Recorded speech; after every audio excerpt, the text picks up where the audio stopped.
ಅಫ್ಘಾನಿಸ್ತಾನದಲ್ಲಿನ ಪರಿಸ್ಥಿತಿಯು ಭದ್ರತೆ ಕುರಿತಂತೆ ಅನೇಕ ಪ್ರಶ್ನೆಗಳನ್ನು ಹುಟ್ಟುಹಾಕುತ್ತಿರುವ ನಿಟ್ಟಿನಲ್ಲಿ ಪರಿಸ್ಥಿತಿಯ ಮೇಲೆ ಭಾರತ ತೀವ್ರ ನಿಗಾ ಇರಿಸಿದೆ ಎಂದು ರಕ್ಷಣಾ ಸಚಿವ ರಾಜನಾಥ್ ಸಿಂಗ್ ಹೇಳಿದ್ದಾರೆ.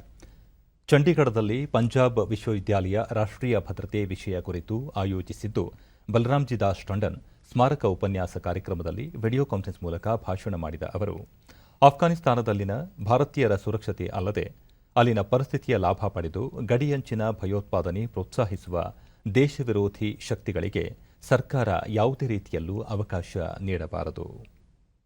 बड़ी आतंकवादी घटना उन्होंने नहीं होने दी कि राष्ट्रीय सुरक्षा की दृष्टि से आतंकवाद इस देश के सामने सबसे बड़ी चुनौती है. उन्होंने हमेशा लोकतंत्र और संवैधानिक मर्यादाओं का आजीवन निर्वाह किया.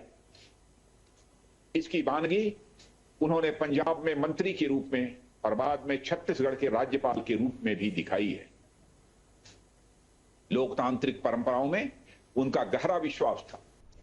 तीसरी बड़ी घटना जिसकी मैं चर्चा करना चाहूंगा, इस तीसरी बड़ी घटना जिसका उन पर गहरा प्रभाव पड़ा वह था देश में आपातकाल का लागू होना, जब लोकतंत्र का गला घोंट दिया गया. उसके बाद तमाम विपक्षी ಸ್ವಾತಂತ್ರ್ಯ ಬಂದಾಗಿನಿಂದಲೂ ಭಾರತದಲ್ಲಿ ಅಸ್ಥಿರ ವಾತಾವರಣ ನಿರ್ಮಿಸಲು ಅನೇಕ ದೇಶ ವಿರೋಧಿ ಶಕ್ತಿಗಳು ಪ್ರಯತ್ನಿಸುತ್ತಿವೆ. ಈ ನಿಟ್ಟಿನಲ್ಲಿ ಪಾಕಿಸ್ತಾನ ನೆಲದಿಂದಲೂ ಅನೇಕ ಪ್ರಯತ್ನಗಳು ನಡೆದಿವೆ. ಆದರೆ ಇಂತಹ ಪ್ರತಿಯೊಂದು ಸವಾಲುಗಳನ್ನು ಭಾರತೀಯ ಸೇನೆ ಮತ್ತು ರಕ್ಷಣಾ ಪಡೆಗಳು ಸಮರ್ಥವಾಗಿ ಎದುರಿಸಿವೆಯಲ್ಲದೆ ತಕ್ಕ ಉತ್ತರ ನೀಡಿವೆ.